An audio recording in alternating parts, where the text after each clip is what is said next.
ओम नमो भगवते वासुदेवाय। आइए आज हम सुनते हैं अधिक मास स्नान की शालिग्राम जी की कहानी। एक बुढ़िया थी, वह हमेशा अधिक मास स्नान करती थी और खूब धर्म पुण्य दान यज्ञ करती थी। और घर में एक छोटे से शालिग्राम जी विराजमान हो रहे थे।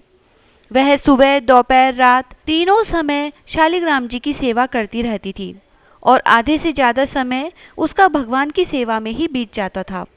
एक बार वह अधिक मास में गंगा स्नान करने जा रही थी तो सोचा कि शालिग्राम जी की सेवा पूजा कैसे होगी। भगवान जी अकेले रहेंगे और भूखे बैठे रहेंगे, इससे तो अच्छा है कि पड़ोसन के यहाँ छोड़ आती हूँ। वह शालिग्राम जी को लेकर पड़ोसन के पास गई और कहा कि तुम मेरे शालिग्राम जी की सेवा पूजा कर देना, मैं गंगा स्नान के लिए जा रही हूँ। पड़ोसन ने कहा कि रख तो लेती हूँ, लेकिन मुझे सेवा पूजा करनी नहीं आती है, तुम बताओगी वैसे कर दूंगी। बुढ़िया ने कहा कि तुम सवेरे उठकर स्नान कर लो, उसके बाद इनको घंटी बजाकर उठाना, गंगा जल से स्नान कराना, उस गंगा जल में तुलसी डालकर चरणामृत बनाकर सब परिवार वाले ले लेना। फिर भगवान को वस्त्र पहनाना, मोर मुकुट पहनाना, चंदन लगाकर तुलसी व फल चढ़ाना, वह धूप दीप से आरती करना। सुबह दूध का भोग लगाना, दोपहर में जो भी खाना रसोई में बने उसका भोग लगाना, शाम को आरती करना और रात को दूध पिलाकर सुला देना। ऐसे ही सेवा पूजा कर लेना। यह कहकर वह पड़ोसन के पास शालिग्राम जी को छोड़ गई। अब पड़ोसन ने उसके कहे अनुसार सब कुछ वैसे ही किया। सुबह भगवान को जगाया, स्नान करवाकर वस्त्र पहनाए एवं चंदन तिलक लगाकर आरती करी और दूध का भोग लगा दिया। फिर घर के काम में लग गई। अब दोपहर का खाना थाली में लगाकर भोग लगाने गई तो देखा कि दूध तो वैसे ही रखा है। तो वह चिंता में पड़ गई कि भगवान की सेवा में क्या चूक हो गई जो भगवान ने दूध नहीं पिया। वह भगवान से प्रार्थना करने लगी कि प्रभु, आपने सुबह दूध नहीं पिया, अब खाना तो खा लो। लेकिन भगवान ने कुछ नहीं किया, ना तो दूध पिया और ना ही खाना खाया। यह देखकर पड़ोसन ने कहा कि भगवान, आपके मालकिन तो 1 महीने में आएगी, तब तक भूखे कैसे रहोगे, आप बीमार हो जाओगे। और अगर आप खाना नहीं खाओगे तो मैं भी नहीं खाऊंगी, मैं भी भूखी ही बैठी रहूंगी। उसने भी जिद पकड़ ली। भगवान ने सोचा कि अब तो दर्शन देने ही पड़ेंगे और मोर मुकुट पीताम्बर पहनकर छोटे से लड्डू गोपाल बनकर पाटे पर बैठ गए और दूध भी पी लिया और खाना भी खा लिया। भगवान को खाना खाते देख पड़ोसन बहुत खुश हुई, फिर खुद भी खाना खाने बैठ गई। अब रोजाना भगवान आते और जो पड़ोसन कहती वो कर लेते। पूरा महीना बीत गया। पड़ोसन बहुत खुश हुई कि सोचा चलो भगवान जी रोजाना जीम लेते थे।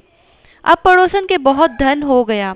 1 महीने में वह खूब धनवान हो गई। वह हमेशा सोचती रहती थी कि अपने घर में जब से शालिग्राम जी आए हैं तब से घर में खूब ठाट बाट हो गए हैं, मगर पड़ोसन तो आते ही भगवान जी को ले जाएगी। यह सोच रही थी कि उधर पड़ोसन तीर्थ से आई और स्नान करके अपने शालिग्राम जी को लेने आ गई। आकर पड़ोसन का गेट खटखटाया तो देखा कि पड़ोसन की तो हवेली बदल गई।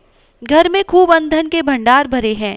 यह देखकर अचंभा करने लगी कि 1 महीने में ही घर कैसे बदल गया। पड़ोसन ने गेट खोला, दोनों ने गले मिलकर आपस में बातें करी।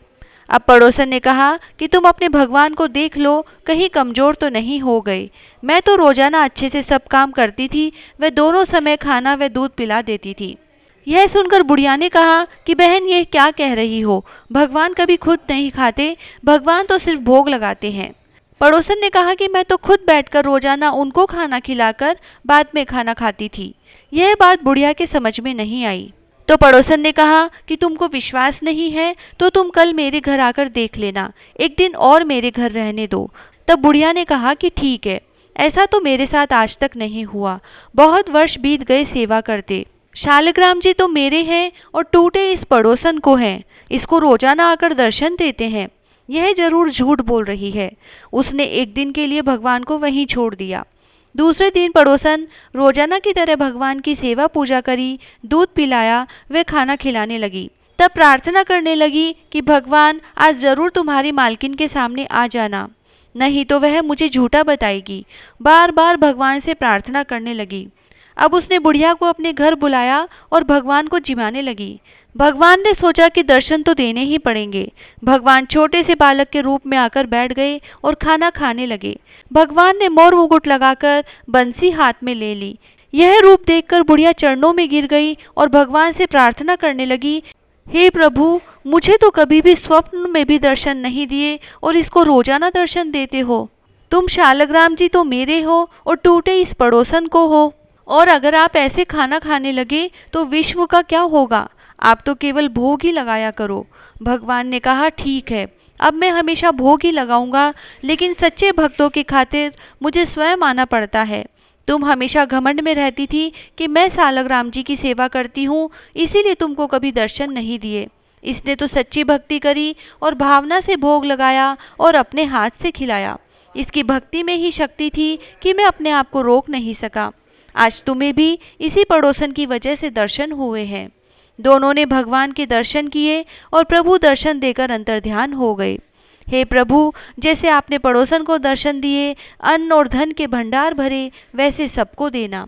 कहता ने सुनता ने हुकारा भरता ने आपने सारे परिवार की रक्षा करना। बिंदाईक जी की कहानी। महाराज बिंदाईक जी स्याणा, लावे धन का बाणा। महाराज बिंदाईक जी सूधा और भरे धन का कूड़ा। महाराज बिंदाईक जी भोला और भरे धन का झोला। महाराज बिंदाईक जी धाया, लावे धन का गाड़ा। बिंदाईक जी बाबा, भरिया आईजो रीता जाइजो।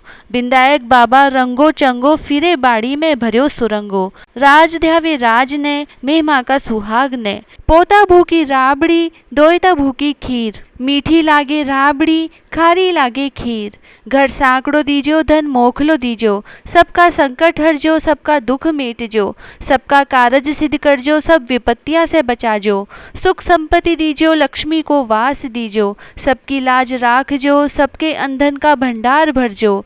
हर मनोकामना पूरी करजो। कहता ने सुनता ने हुकारा भरता ने आपने सारा परिवार की रक्षा करजो। सोना की चौकी, चांदी का थाल, जी में बैठा हमारा बिंदाईक जी महाराज। जय श्री राधे।